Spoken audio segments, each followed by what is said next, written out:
नमस्कार, excellent coaching में आपका स्वागत है। मैं हूं रणवीर सिंह। आज बुधवार है और प्रत्येक बुधवार की तरह आज हम वीकली करंट अफेयर्स में 29 दिसंबर से 4 जनवरी 2026 तक की 18 करंट इवेंट्स को देखेंगे। और ये 18 करंट इवेंट्स काफ़ी इम्पोर्टेंट हैं और आप जानते ही हैं कि किसी भी कॉम्पिटिटिव एग्जाम्स में जो करंट अफेयर्स होते हैं उनका एक साइजेबल नंबर होता है, काफ़ी क्वेश्चन उनसे रिलेटेड होते हैं। तो चलिए शुरुआत करते हैं। और हर बुधवार को आपको ये कंटेंट मिलता है, इसलिए आप इसे चैनल को सब्सक्राइब कर लें, लाइक करें और जो बेल आइकन है उसे दबा लें जिससे कि वीडियो आपको समय से मिलता रहे। तो पहली जो खबर है अंतर्राष्ट्रीय स्तर पर वो है कि वेनेजुएला में अमेरिका ने सैन्य कार्रवाई करके वहां के राष्ट्रपति निकोलस मादुरो और उनकी पत्नी सिलिया फ्लोर्स को गिरफ्तार करके और न्यूयॉर्क में मेट्रोपॉलिटन मजिस्ट्रेट की कोर्ट में पेश किया है। पिछले हफ्ते भी मैंने बताया था कि अमेरिका की नज़र वेनेजुएला पर है। वेनेजुएला दुनिया में सबसे बड़ा तेल भंडार रखता है, यानी कि सबसे जो तेल भंडार का ज्ञात स्रोत है उनमें 303 अरब बैरल पेट्रोलियम का स्रोत वेनेजुएला के पास है। इसलिए अमेरिका की इस पर बहुत पहले से नज़र है और ये पूरा मामला पेट्रो डॉलर का है, क्योंकि वेनेजुएला चीन के साथ युआन में पेट्रोल बेच रहा था और इससे डॉलर कमज़ोर होने की संभावना थी। इसलिए अमेरिका ने आरोप लगा करके वहाँ के राष्ट्रपति और उनकी पत्नी को गिरफ्तार कर लिया है और इसे उन्होंने एब्सोल्यूट रिजॉल्व ऑपरेशन का नाम दिया है। वेनेजुएला जो है वो आप जानते हैं कि दक्षिणी अमेरिका में एक लैटिन अमेरिकी देश है, बिल्कुल सबसे ऊपर की तरफ। ये यहाँ पे कैरिबियन सागर है, इधर ये अटलांटिक महासागर है और इधर की तरफ ये जो मिडिल अमेरिकन कंट्रीज हैं, पनामा, निकारागुआ, वो हैं।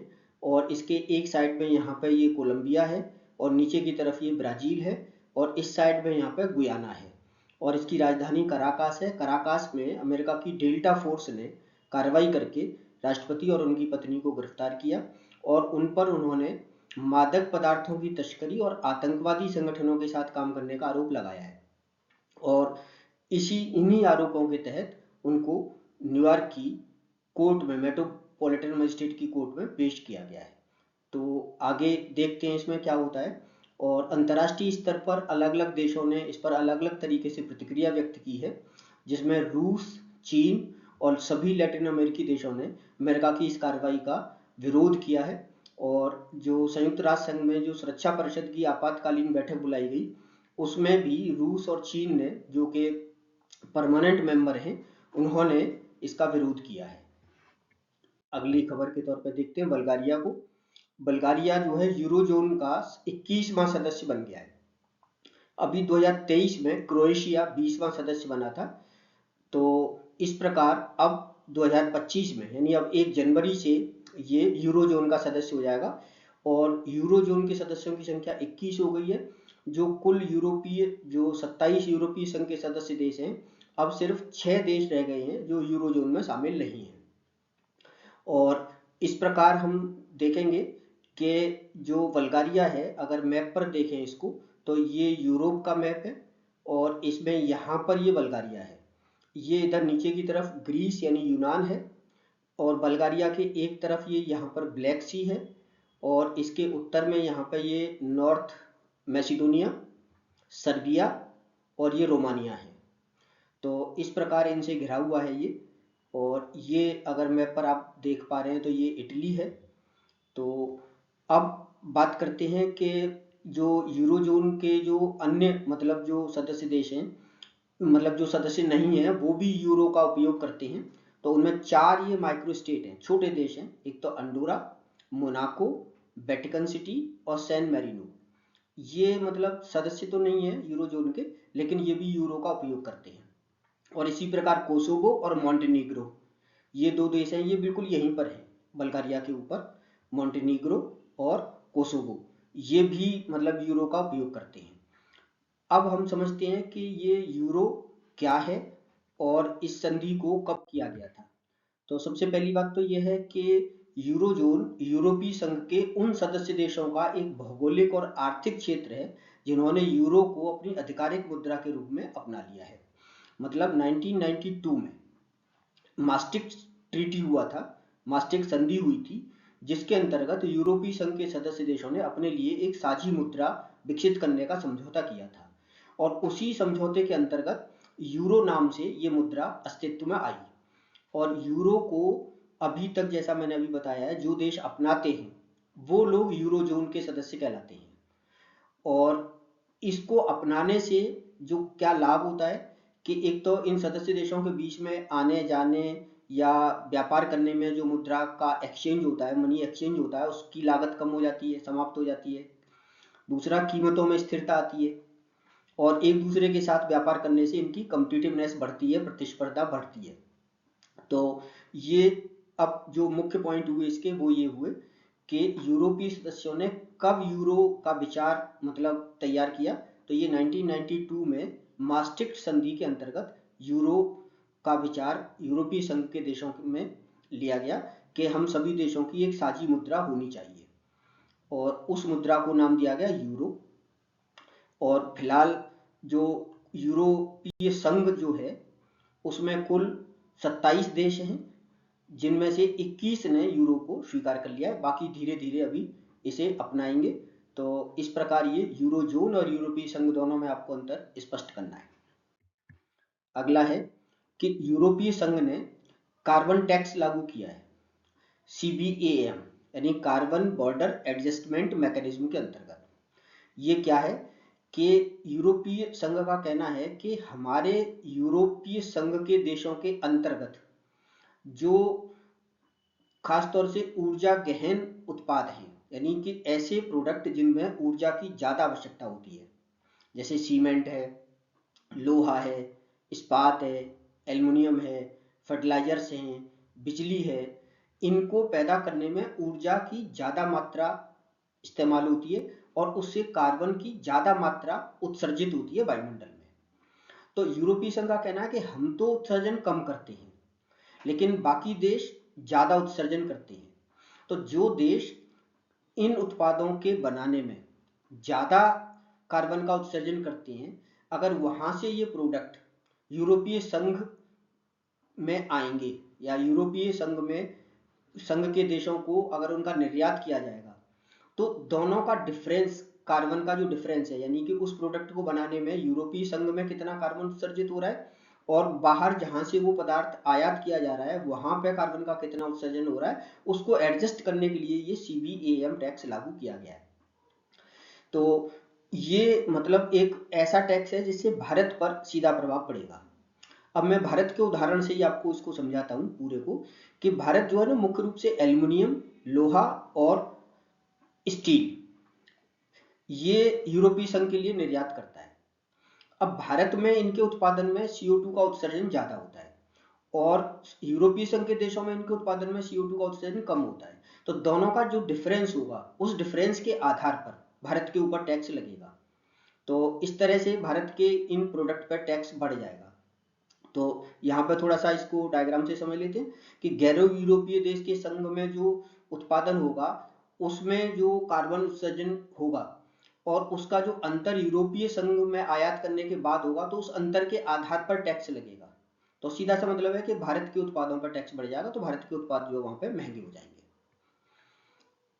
अगली ये INSB यानी Indian naval ship, Indian navy naval service का जो वेसल है कौंडिन्य करके, जिसके बारे में मैंने पिछले वीडियो में भी बताया था।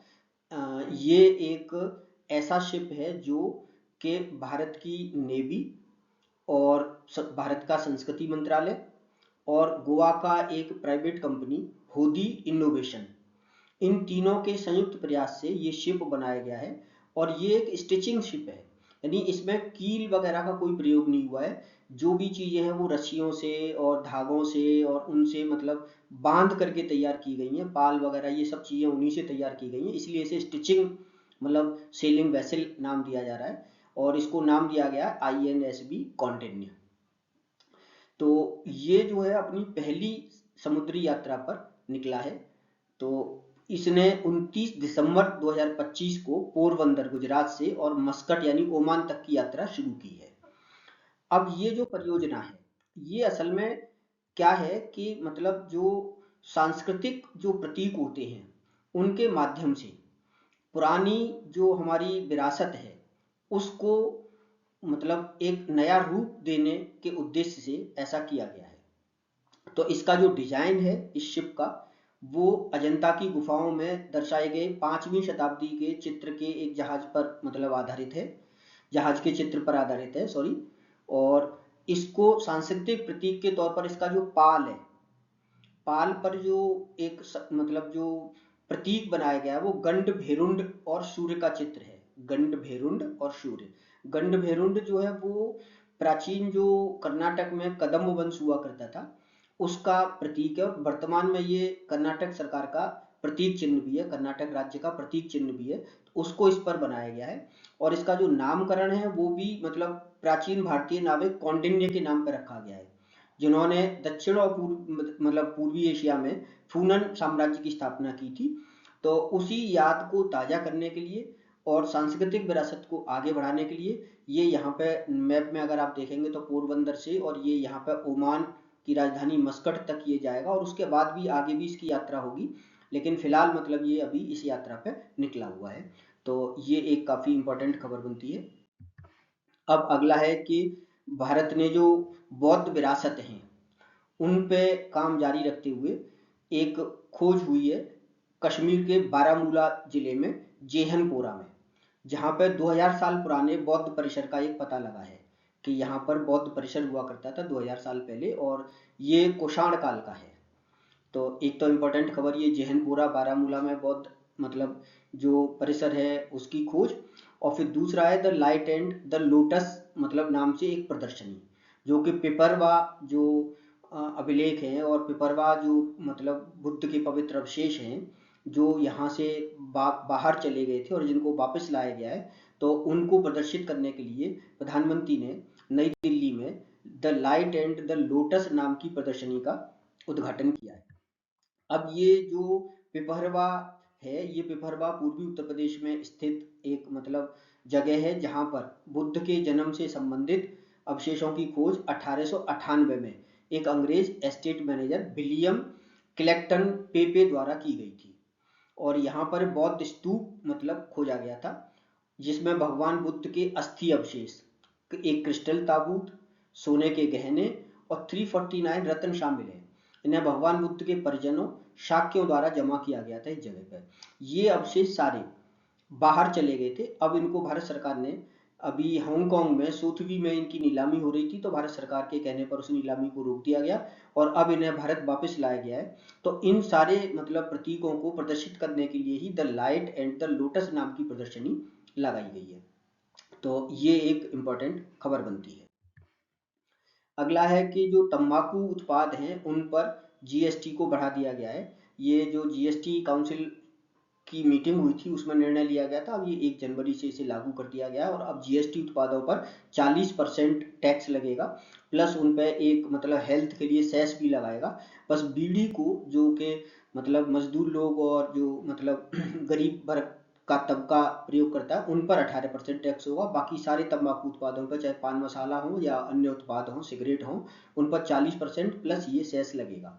और ये इसको लगाने के लिए राज्यों के साथ जो एक कंपनसेशन सेस लगाया जाता था, यानी कि 2017 में जब जीएसटी आया था तब केंद्र सरकार ने राज्यों से वायदा किया था कि जीएसटी के आने से अगर राज्यों को कोई नुकसान होगा तो उसका मुआवजा केंद्र जो देगा, और उसके लिए मुआवजा उपकर की एक नई प्रणाली लागू की गई थी जो 2000 पहले तो इनिशियली तो 2000 मतलब 22 तक थी 5 साल के लिए, लेकिन फिर इसे बढ़ा करके 2026 कर दिया गया था। अब 2026 में इसे समाप्त कर दिया जाएगा और उसकी जगह पर ही ये नई जो जीएसटी की संरचना है वो 1 फरवरी से लागू की जाएगी। तो इस तरह से तंबाकू उत्पाद जो है महंगे हो जाएंगे। अगला है कि जहाजों के निर्माण के मामले में आत्मनिर्भरता प्राप्त करने के लिए भारत सरकार ने 2 नई पहल शुरू की है। एक है SBFAS यानी कि ship building financial assistance scheme, जिसके अंतर्गत 24,736 करोड़ रुपए का बजटीय प्रावधान किया गया है और प्रत्येक पोत के निर्माण पर 15 से लेकर के 25% तक की वित्तीय सहायता इस कोष से दी जाएगी। दूसरा है कि दीर्घकालिक जो क्षमता निर्माण है पोत का या जहाजों का, उसको बढ़ावा देने के लिए एक स्कीम शुरू की गई है, SBDS यानी शिप बिल्डिंग डेवलपमेंट स्कीम। और इसके लिए जो बजटीय परिव्यय रखा गया है, बजटीय प्रावधान रखा गया है, वो 19,989 करोड़ रुपए का रखा गया है। तो इन दोनों मतलब जो योजनाएं हैं उनके माध्यम से भारत में स्वदेशी जहाज निर्माण की जो योजनाएं हैं वो आगे बढ़ सकेंगी। अगला है कि भारतीय रेलवे ने कश्मीर में कश्मीर वैली से लेकर के और इधर मिजोरम में आइजल तक, मिजोरम की राजधानी आइजल तक रेलवे परियोजना, रेलवे खंडों को पूरा किया है, जिससे कि उत्तर से लेकर के पूर्व तक रेलवे की कनेक्टिविटी बढ़े। फिर दक्षिण में जो रामेश्वरम है उसको नए पम्बन ब्रिज के द्वारा, जो कि वर्टिकल लिफ्ट रेलवे पुल है, उसको जोड़ा गया है। और फिर तीसरा जो वेस्टर्न घाट है वहां पर पश्चिमी समर्पित फ्रेट कॉरिडोर को बनाया गया है। तो इस प्रकार जो रेलवे की कनेक्टिविटी है वो राष्ट्रीय ग्रिड से इन जगहों को जोड़ दिया गया है। अभी इस ग्रिड में दो जगह और बचती है, एक तो सिक्किम में गंगटोक बचती है और एक इधर ये कोहिमा है, ये बचता है। बाकी ज्यादातर मतलब हिस्से को नेशनल ग्रिड के साथ, रेलवे के साथ कनेक्ट कर दिया गया है।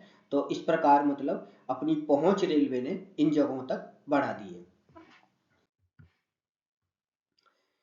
माननीय सुप्रीम कोर्ट का एक ऐतिहासिक फैसला आया है ओबीसी के बारे में और अन्य आरक्षित श्रेणियों के बारे में, कि मतलब जो आरक्षित श्रेणी का कोई उम्मीदवार अगर अपनी योग्यता के आधार पर ओपन कैटेगरी में यानी सामान्य वर्ग की मतलब श्रेणी में या उसकी मेरिट में आता है तो उसको वहां पर रखा जाएगा। यानी कि अब अदालत का कहना है कि सामान्य श्रेणी किसी विशेष सामाजिक समूह के लिए आरक्षित नहीं है, यह योग्यता के आधार पर होगी। और ये सभी उम्मीदवारों के लिए, चाहे वो आरक्षित श्रेणी में ही परीक्षा दे रहे हों, वहां उनके लिए भी होगी। यानी इसका सीधा सा मतलब है कि ये अफर्मेटिव एक्शन के लिए है। यानी कि इस सिद्धांत से मतलब एक रूपता बन सकती है कि मतलब जो योग्य लोग हैं वो ओपन कैटेगरी में आएंगे। यानी अदालत ने दोहरे लाभ का तर्क भी मतलब इस पे खत्म कर दिया, क्योंकि पहले क्या होता था कि आरक्षित श्रेणी के लोगों को आरक्षित श्रेणी के अंतर्गत ही मेरिट में रखा जाता था, उन्हें ओपन कैटेगरी में डालने में मतलब तमाम तर्क वितर्क दिए जाते थे। तो अब कुल मिलाकर के कोई भी मतलब जो आरक्षित श्रेणी का कैंडिडेट है वो अगर मेरिट के आधार पर यहाँ पे ओपन कैटेगरी में आता है तो उसको यहाँ ओपन कैटेगरी में रखा जाएगा, आरक्षित श्रेणी में नहीं रखा जाएगा। अब अगला आता है पर्यावरण के बारे में यानी इन्वायरमेंट के बारे में। तो दिल्ली सरकार ने कानपुर आईआईटी के साथ मिलकर के एक एआई संचालित समाधान स्कीम ढूंढी है। मतलब एक मतलब आर्टिफिशियल इंटेलिजेंस के आधार पर एक समाधान ढूंढा है, जिसके अंतर्गत जो PM 2.5 है यानी कि पार्टिकुलेट मैटर 2.5 माइक्रोन के जो होते हैं, यानी कि धूल के कण जिनका आकार 2.5 माइक्रोन का होता है उनको PM 2.5 कहते हैं।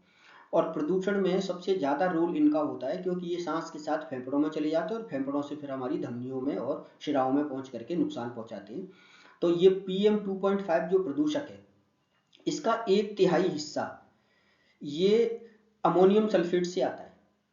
यानी कि जो सल्फर डाइऑक्साइड मतलब जो उत्पन्न होती है व्हीकल से और कारखानों से जो अमोनिया और दूसरे मतलब जो उत्सर्जक हैं वो जो बनते हैं, वो आपस में जब मिलकर के वायुमंडल में नमी और मतलब जो प्रकाश है उसके साथ मिलते हैं तो अमोनियम सल्फेट नामक मतलब एक रसायन बनाते हैं, जो इन PM 2.5 के साथ चिपक जाता है और वो फिर हमारी सांस के साथ अंदर जाता है। तो इस प्रकार ये सेकेंडरी जो पॉल्यूटेंट है, सेकेंडरी एरोसोल है अमोनियम सल्फेट का। ये सेकेंडरी एरोसोल हम इसलिए कह रहे हैं इसको क्योंकि ये प्राइमरीली कहीं से उत्सर्जित नहीं होता, वायुमंडल में आकर के ये सल्फर डाइऑक्साइड और अन्य प्रदूषकों के साथ मिलकर के बनता है। तो ये एक मुख्य प्रदूषक का रूप ले लेता है और PM 2.5 में 1/3 हिस्सा इसी का है, सेकेंडरी एरोसोल का, अमोनियम सल्फेट का। तो इससे होने वाले नुकसान से बचने के लिए उन्नत समाधान की आवश्यकता को समझते हुए दिल्ली सरकार ने IIT कानपुर के साथ मिलकर के एक AI मॉडल तैयार किया है और उसको AI सक्षम निर्णय समर्थन प्रणाली के नाम से उसको मतलब स्रोतों को पहचानने और फिर उनको समाप्त करने के लिए कार्य करने की इसमें प्रतिबद्धता जताई गई है। पर्यावरण से ही संबंधित है कि एक गैलेक्सी फ्रॉग, गैलेक्सी मतलब मेढक है, जो कि केरल के पश्चिमी घाट पर मिलता है, और ये दुनिया के मतलब विशेष उभयचर यानी कि एम्फीबियंस में से एक है। और IUCN की जो वल्नरेबल लिस्ट है, यानी कि लुप्त प्राय जो प्राणियों की लिस्ट होती है, जिन पर संकट बहुत ज़्यादा होता है, उस लिस्ट में शामिल है। तो देखा गया है पिछले दिनों कि जो पर्यटक इन जगहों पर पश्चिमी घाट पर जाते हैं, उनके कैमरे की जो फ्लैश लाइट है, जिससे वो इसका फोटो खींचने की कोशिश करते हैं, उससे ये समाप्त हो रहे हैं, खत्म हो रहे हैं। तो ये बहुत ही सेंसिटिव है, और इस पर रोक लगाने के लिए मतलब अभी मतलब जो वन्य जीवों पर जो मतलब काम करने वाली संस्थाएं हैं, उन्होंने सरकार से अपील की है कि पर्यटन और फोटोग्राफी के हानिकारक प्रभाव को यहाँ पर रोका जाए, जिससे कि इसे समाप्त होने से हम रोक सकें, बचा सकें। फिर स्वास्थ्य और विज्ञान के क्षेत्र में कि ऑस्ट्रेलिया, ब्रिटेन और अमेरिका ने भारत में नकली रेबीज के बारे में अपने नागरिकों को आगाह किया है कि जो अभयरब नाम से एक वैक्सीन है, जो कि मतलब कुत्तों या अन्य जंगली मतलब जो बंदर वगैरह हैं, उनके काटने से जो रेबीज होता है उससे बचाने के लिए वैक्सीन लगाई जाती है। तो अभी एक एडवाइजरी जारी की थी इन तीनों देशों ने कि जिन नागरिकों ने भारत में ये रेबीज वैक्सीन लगवाई है, वो मतलब दूसरी एक कोई एंटी रेबीज वैक्सीन और प्रयोग करें। तो इससे ऐसा लग रहा है कि संभवतः ये नकली वैक्सीन है। तो भारत सरकार ने भी इस पर काम करना शुरू किया है और मतलब जांच के आदेश दिए हैं। केंद्रीय जो स्वास्थ्य मंत्रालय है, उन्होंने एक जो दर्द और बुखार के रूप में जो निमेसुलाइड नाम से जो एक मेडिसिन ली जाती है, निमेसुलाइड, उसके 100 मिलीग्राम से अधिक वाली जो खुराक होती है, उनको तत्काल मतलब वापस लेने के लिए कंपनियों से कहा है। तो एक ये मतलब जो निमेसुलाइड है, वो 100 मिलीग्राम से ज़्यादा को प्रतिबंधित कर दिया, इनके प्रयोग को प्रतिबंधित कर दिया है। तीसरी इसी से संबंधित खबर है कि JNU के जो रिसर्चर हैं, उन्होंने दिल्ली की हवा में एक एंटीबायोटिक प्रतिरोधी बैक्टीरिया की खोज की है, जो सर्दियों में खास तौर से जो पार्टिकुलेट मैटर जो मैं अभी बता रहा था, PM2.5 और PM10, उन पर ज़्यादा मतलब चिपक जाते हैं। तो ऐसे बैक्टीरिया की खोज की है। ये जो बैक्टीरिया है, ये गोल आकार के बैक्टीरिया होते हैं, जो हमारी स्किन और जो मतलब श्लेष्म झिल्ली होती है, जो पतली झिल्लियाँ होती हैं स्किन के ऊपर और हमारे मुख के अंदर भी होती हैं ये, तो इन पर मतलब ये अटैक करते हैं, और ये मतलब PM2.5 और PM10 के कणों से चिपक जाते हैं और सांस के साथ मतलब अंदर पहुंचते हैं, और हमारी जो नाक के अंदर भी, मुंह के अंदर भी जो श्लेष्म का पतली मतलब जो त्वचा की परत होती है, उसको नुकसान पहुंचाते हैं। और इन पर एंटीबायोटिक का कोई फर्क नहीं होता, इसलिए इन्हें एंटीबायोटिक रेजिस्टेंट स्टेफाइलोकोकस कहते हैं। स्टेफाइलोकोकस बैक्टीरिया की एक मतलब समूह होता है, जो गोल आकार के जो बैक्टीरिया होते हैं, वो आपस में एक विशेष प्रकार की संरचना बनाते हैं, उसी को स्टेफाइलोकोकाई या स्टेलोफाइलोकोकस कहते हैं। कोकस सिंगुलर है और कोकाई प्लूरल है। अगली इसी में जो खबर है वो है कि एक मतलब जो समुद्री स्तनधारी होते हैं, जो व्हेल और डॉल्फिन होते हैं, उनमें अभी पिछले दिनों एक मतलब इन्फेक्शियस वायरस खोजा, जो उनके श्वसन और तंत्रिका तंत्र को प्रभावित करता है। यानी कि व्हेल और डॉल्फिन के श्वसन तंत्र को और तंत्रिका तंत्र को प्रभावित करने वाले एक वायरस की खोज की गई है, जो कि मतलब आर्कटिक यानी उत्तरी जो महासागर है, आर्कटिक जो ओशन है, वहाँ व्हेल की मतलब जो सांस के नमूने लिए गए, तो उनमें इस वायरस का पता चला, और इसको नाम दिया गया है सिटेशियन मोरबीली वायरस, सिटेशियन मोरबीली वायरस। और इससे मतलब इनकी मौत के कारणों की जांच की जाएगी, क्योंकि पिछले दिनों काफ़ी इनकी मौत वहाँ पर देखी गई थी। और अंत में फिर चर्चित व्यक्ति के अंतर्गत हम देखते हैं कि बांग्लादेश की पूर्व प्रधानमंत्री बेगम खालेदा जिया का 30 दिसंबर को निधन हो गया। वो लंबे समय से बीमार चल रही थी और अभी पिछले वर्ष ही उनको जेल से रिहा किया गया था। वे बांग्लादेश के जियाउर रहमान जो राष्ट्रपति रहे थे 1978 से लेकर के 1981 तक, उनकी पत्नी थी। और जियाउर रहमान की 1981 में एक विद्रोह में सेना के ही अधिकारियों ने तख्ता पलट करके उनकी हत्या कर दी थी, और उनकी हत्या के बाद एक सैनिक तानाशाहीपूर्ण शासन बांग्लादेश में शुरू हुआ था। तो उसी दौरान बेगम खालेदा जिया अपनी पति की हत्या होने के बाद राजनीति में आई थी और अपनी पार्टी बांग्लादेश नेशनलिस्ट पार्टी का नेतृत्व किया, और उन्होंने अपने जीवट के द्वारा सैनिक शासन का लगातार वहां पर विरोध किया। तो एक तरह से वो संसदीय प्रणाली और लोकतंत्र को बांग्लादेश में बहाल करने में उनकी बहुत ही महत्वपूर्ण भूमिका रही, और अपने इसी संघर्ष के कारण फिर वो सैनिक शासन का अंत कराने में कामयाब हुई और चुनावों में उन्हें विजय मिली, जिससे वो 3 बार बांग्लादेश की प्रधानमंत्री रही। तो इस प्रकार बांग्लादेश में इनका एक बहुत ही निर्णायक रोल रहा। और हालांकि जो इनका टकराव जो है वो दूसरी बेगम बांग्लादेश की उनके साथ काफ़ी देखा गया, लेकिन फिर भी इन्होंने शिक्षा का बहुत विस्तार किया बांग्लादेश में, और मतलब आर्थिक सुधार लागू किए, और जैसा मैंने बताया कि संसदीय प्रणाली को बहाल करने में इन्होंने महत्वपूर्ण भूमिका निभाई। दूसरा है काम्या कार्तिकेयन। ये दक्षिणी ध्रुव पर स्की करने वाली सबसे कम उम्र की भारतीय और दुनिया की सबसे कम उम्र की महिला बन गई है, दूसरी महिला। मतलब भारत की पहली महिला सबसे कम उम्र की, और दुनिया की सबसे कम उम्र की दूसरी महिला बन गई है काम्या कार्तिकेयन।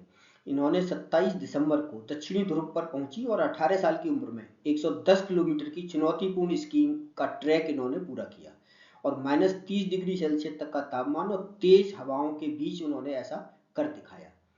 तो इस प्रकार ये चर्चित व्यक्ति के अंतर्गत ये खंड समाप्त होता है। इस हफ्ते का ये जो मैंने आपको वीकली जो मतलब एक कैप्सूल आपके सामने पेश किया है, तो इस प्रकार ये हर बुधवार को आपको इसी तरह से मिलता रहेगा। और एक बार फिर मैं आपसे अनुरोध करता हूँ कि इसी पैकेज को आप हर बुधवार को सबसे पहले प्राप्त करते रहें। इसके लिए आप चैनल को सब्सक्राइब करें, लाइक करें और बेल आइकन को प्रेस करें, जिससे कि इसका नोटिफिकेशन आपको मिलता रहे। और अगर आप इन मतलब जो करंट अफेयर्स के मैंने टॉपिक आपको डिस्कस कराए हैं, अगर इनकी पीडीएफ आपको चाहिए तो कमेंट बॉक्स में आप कमेंट करें, जिससे कि मैं आपको इनका लिंक उपलब्ध करा दूंगा। तो धन्यवाद।